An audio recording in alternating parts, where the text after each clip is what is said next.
Assalamualaikum warahmatullahi wabarakatuh. Alhamdulillah.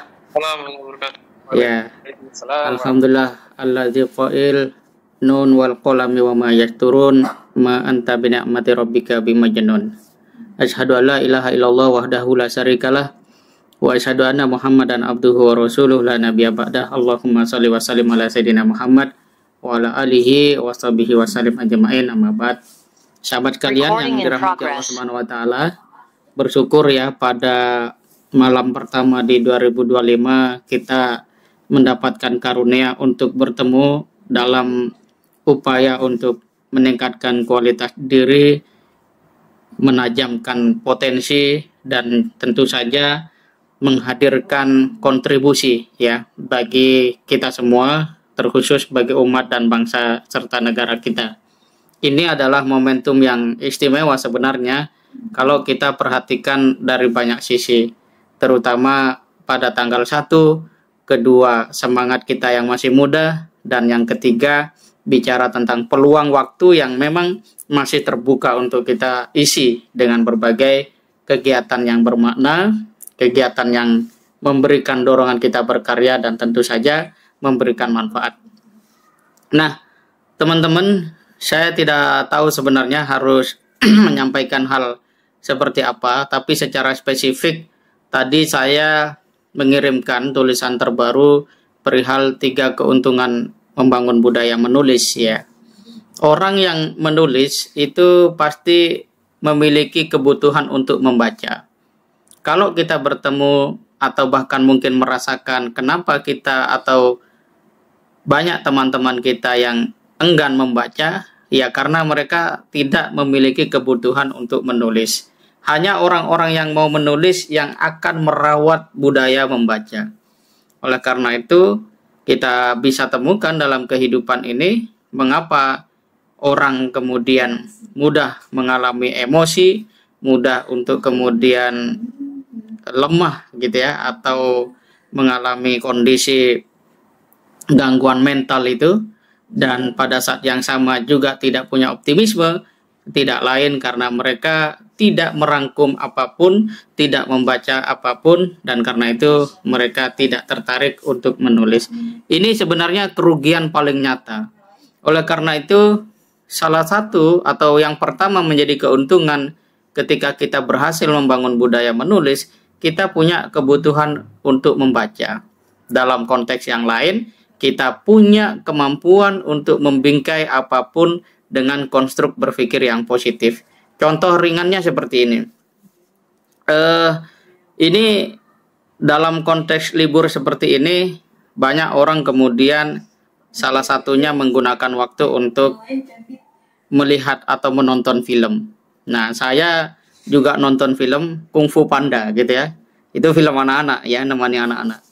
Kung Fu Panda di sana diceritakan tentang pentingnya sebuah senjata hebat, sarung tangan, cambuk api gitu ya, termasuk kalung, helm dan seterusnya.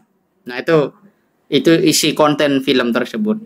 Kalau kita tidak punya budaya membaca, maka film itu kita anggap sebagai sebuah hiburan semata. Tapi bagi saya itu menjadi sebuah inspirasi ketika melihat ayat Al-Quran yang bunyinya adalah qalat lahum rusuluhum innahnu illa basarum mislukum gitu kan. Walakinnallaha yamunnu ala may yasha min ibadi. Bahwa para rasul-rasul itu berkata bahwa kami ini ya sama dengan kalian, sama-sama sebagai manusia kepada orang-orang kafir itu. Hanya saja Allah itu menghendaki memberikan kelebihan kepada orang yang dikehendaki. Nah, ini menunjukkan kepada kita bahwa dalam realitas hidup itu yang manusia perlukan bukan hal-hal ajaib, bukan hal-hal yang di luar nalar, atau hal-hal yang kemudian bombastis ya, tetapi adalah hal-hal yang memang realistis. Ya, bisa kita lakukan, kita kerjakan sehari-hari. Maka kalau kita lihat hadis-hadis Rasulullah itu sebagian besar bercerita tentang perilaku beliau, bagaimana cara makan, bagaimana sebelum tidur dan seterusnya. Tidak ada itu supaya bisa terbang dan seterusnya. Karena di era sekarang Islam itu oleh Allah ditampilkan dengan menantang kemampuan logika manusia yang paling tinggi. Kalau di era Nabi Sulaiman, itu Nabi Sulaiman punya kemampuan, diberi oleh Allah kemampuan bisa kesana kemari dengan naik angin. Ya, mungkin kalau bahasa film tuh naik awan gitu ya. Dan bukan jet. Kalau jet bisa seperti jeju air, nabrak beton, terbakar ya, atau seperti pesawat yang di mana itu? Azerbaijan ya. Itu juga mengalami jatuh. Tapi ini Nabi Sulaiman angin, jadi nggak ada jatuh dan tidak akan nabrak. Tetapi kita nggak perlu di era seperti sekarang ini mendambakan untuk punya sayap dan terbang. Oleh Allah sudah diturunkan segala jenis pengetahuan secara logis yang kita sebut dengan fisika, aerodinamik, dan seterusnya, sehingga manusia cukup naik pesawat terbang dan dia bisa terbang. Begitu juga dengan menyelam. Ini menunjukkan kepada kita, teman-teman, bahwa rasionalitas kita memang harus digugah, harus diperkuat. Dan kalau kita punya budaya menulis, kita akan punya framework ke sana. Nah, itu keuntungan atau keutamaan yang kita bisa peroleh ketika kita punya budaya menulis. Jadi kita melihat apapun itu, kita coba bingkai. Bahkan kalau kita belajar tentang teori-teori menulis itu, ya satu hal yang penting untuk kita lakukan sebelum menulis itu membuat outline. Nah, outline ini kalau sering kita lakukan atau menjadi satu kebiasaan budaya yang kita miliki dalam keseharian, maka kita akan punya kemampuan berpikir yang terpola. Nah, orang yang hidupnya terpola itu pasti bahagia. Dan orang yang bahagia karena sebuah pola yang dia terapkan dalam hidupnya itu sulit dihinggapi oleh masalah. Dalam pengertian bukan masalah tidak ada, tapi masalah menguasai kesadarannya itu sedikit.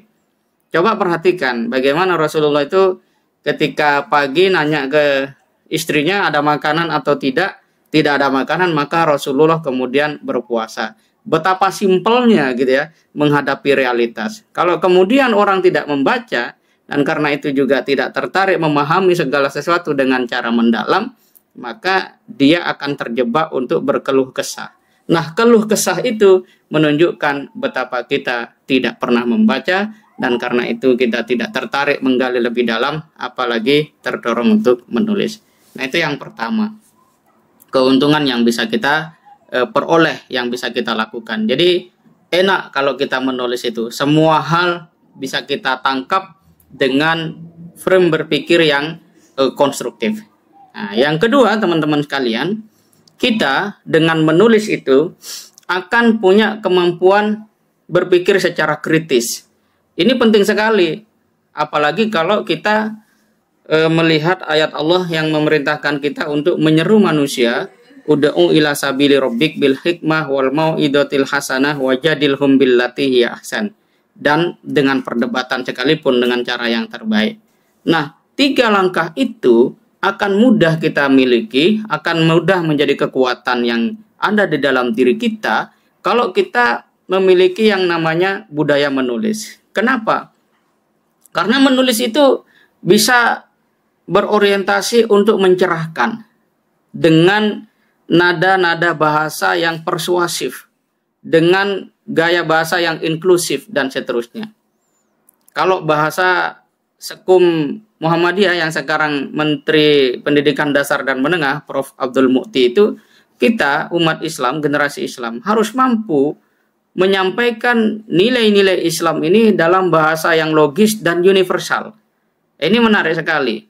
Jadi tidak kemudian apa yang ada di dalam ayat-ayat atau hadis-hadis itu kemudian kita plek-ketiplek gitu. Dalam pengertian secara tekstual saja disampaikan kepada banyak orang yang boleh jadi literasi mereka sangat terbatas memahami itu, atau bahkan mungkin mereka telah terkooptasi oleh satu pemahaman yang keliru sehingga salah di dalam memahami term-term atau kata-kata kunci, ya, istilah-istilah utama di dalam ajaran Islam itu. Contoh misalnya jihad, kemudian kafir dan seterusnya yang sempat ramai ya. Kita tahu itu semuanya. Nah, kemampuan berpikir secara kritis ini adalah hal yang paling mendasar untuk keberhasilan dakwah secara dialogis.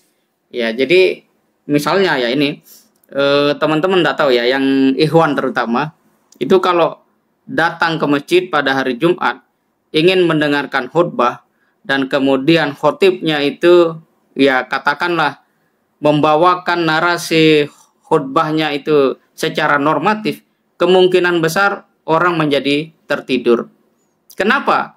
Karena sang khotib itu tidak melakukan proses menggali secara kritis apa yang menjadi tema di dalam dia menyampaikan khutbah. Nah, begitu juga ketika kita sebagai anak muda tidak punya nalar kritis, tidak membangun budaya berpikir secara mendalam, kita akan, ya seperti itu, dalam tanda kutip, membosankan ketika berbicara satu sama lain, bernarasi satu sama lain. Nah, Muhammad Natsir di dalam Kapita Selecta itu luar biasa berbicara tentang bagaimana komunisme itu merupakan sebuah pemahaman yang betul-betul tidak relevan dengan ajaran Islam. Sampai kalimat beliau itu mengatakan, mau digodok seperti apapun, Islam dengan komunisme ini tidak akan pernah bisa menyatu. Ini merupakan satu kalimat yang merupakan buah dari kontemplasi dan cara berpikir kritis yang dilakukan oleh Natsir. Dan pada akhirnya dia menyimpulkan bahwa komunisme adalah ajaran yang bertentangan dengan Islam, karena komunisme menegasikan Tuhan, menegasikan agama, dan memandang agama sebagai sesuatu yang tidak tepat, yang dikatakan candu itu. Nah, bagaimana konteks kita berpikir kritis misalnya dalam konteks pemikiran seperti memahami komunisme itu? Ketika Karl Marx mengatakan bahwa agama itu candu, kita perlu lihat Karl Marx ini hidup di tahun berapa? Dia lahir di mana? Dengan siapa saja dia bergaul? Kemudian agama mana yang sudah dia lihat? Apakah dia sudah melihat agama yang dikembangkan oleh teman-teman di Indonesia melalui Dewan Dakwah misalnya, melalui teman-teman di Hidayatullah, atau seperti apa? Kalau belum pernah, maka konklusi dari Karl Marx tidak bisa diterima oleh kita yang Indonesia, karena secara ruang lingkup dia sangat terbatas memandang agama yang mana, seperti itu. Tetapi karena kebanyakan cara kita beragama, kalau kata Haidar Nasir terbaru itu dalam refleksi tahun baru itu, cara beragama kita ini masih sebatas hiburan, kumpul untuk kemudian mendengar ceramah yang menghibur gitu ya. Tidak belum menjadi sebuah substansi untuk melahirkan satu gerakan, melahirkan satu kesadaran. Nah, ini Bang Mumu ini luar biasa ya. Ini sosok anak muda yang begitu ada ide, dia langsung coba untuk kemudian implementasikan. Nah, itu ciri anak muda. Tidak perlu berpikir terlalu panjang. Ya, berorientasi pada action. Nah, itu luar biasa. Nah, Haidar Nasir mengatakan agama itu harusnya diterapkan secara substansi, bukan dijadikan hiburan atau liburan gitu ya. Tetapi memang menjadi sebuah jelmaan daripada sebuah budaya kita dalam kehidupan sehari-hari. Nah, itu contoh. Nah, itu berarti membuat kita mampu berpikir secara kritis. Nah, kalau dalam kontekstual hari ini, teman-teman ketika menulis misalnya, apa relevansi ataupun korelasi penaikan pajak penambahan nilai PPN 12% terhadap kualitas keluarga di Indonesia? Itu bisa teman-teman lakukan. Maka penulis itu nanti akan, kalau di dalam dunia jurnalistik itu, akan dapat materi tentang angle bagaimana kita melihat sisi berita, ya. Kemudian apa yang menjadi prioritas kita di dalam menulis. Nah, biasanya ini sebagai saja, sebuah catatan, dan itu juga saya baca di dalam Kapita Selecta Muhammad Natsir, Kapita Selecta 2 ya. Nah, di sana diceritakan bahwa ketika waktu itu Bung Karno ke Uni Soviet dan berada di ibu kota Uzbekistan, dia bilang seperti itu Bung Karno bercerita tentang ajaran Islam di Indonesia, terutama Pancasila. Dan di sana kita tahu Uni Soviet waktu itu sangat komunis. Kemudian apa yang terjadi? 1 bulan setelah Bung Karno itu kembali, apa yang distatementkan oleh Bung Karno itu tidak semua dikutip oleh media-media komunis saat itu. Hanya diambil mana yang relevan dengan kebutuhan daripada paradigma komunis itu sendiri. Nah, ini juga menjadi catatan dari banyaknya tokoh-tokoh kita, kadang kalau ketemu wartawan atau media, semua mau disampaikan, seakan-akan dia sedang berceramah. Padahal yang dia belum tahu, media itu sudah punya frame tersendiri.